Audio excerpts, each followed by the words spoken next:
BJP MP Etela రాజేందర్ను విమర్శిస్తూ పలుచోట్ల flexi బ్యానర్లు ఏర్పాటు చేసిన కేసులో పోలీసులు పురోగతి సాధించారు. ఫ్లెక్సీలు ఏర్పాటు చేసినట్లుగా భావిస్తున్న నలుగురు అనుమానితులను ఎస్ఓటీ పోలీసులు అదుపులోకి తీసుకుని కేపీహెచ్బీ పోలీసులకు అప్పగించారు. ఎంపీ ఈటెల రాజేందర్పై అనుచిత ఆరోపణలు చేస్తూ Kompally, Suchitra, KPHB, outer ring road తదితర ప్రాంతాల్లో గుర్తు తెలియని వ్యక్తులు ఫ్లెక్సీలను ఏర్పాటు చేశారు. దీనిపై చర్యలు తీసుకోవాలని బీజేపీ నాయకులు సైబరాబాద్ కమిషనర్ పలు పోలీస్ స్టేషన్లు ఫిర్యాదు చేశారు. దీంతో దర్యాప్తు చేపట్టిన ఎస్ఓటీ పోలీసులు కేపీహెచ్బీ పోలీసుల సమన్వయంతో నలుగురు అనుమానితులను అరెస్టు చేశారు. వారిని పోలీస్ స్టేషన్కు తరలించి విచారిస్తున్నారు.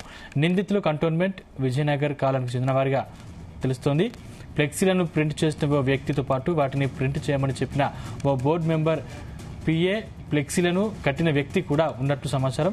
కుకటిపల్లి అసెంబ్లీ బీజేపీ కన్వీనర్ న్యాయవాది శ్రీకర్రావు ఫిర్యాదు మేరకు కేపీహెచ్బీ పోలీసులు కేసు నమోదు చేసుకుని దర్యాప్తు చేస్తున్నారు. అయితే నిందితుల వెనుక ఎవరున్నారు, ఏ ఉద్దేశంతో ఫ్లెక్సీలను ఏర్పాటు చేశారన్న విషయాన్ని పోలీసులు ఆరా తీస్తున్నారు.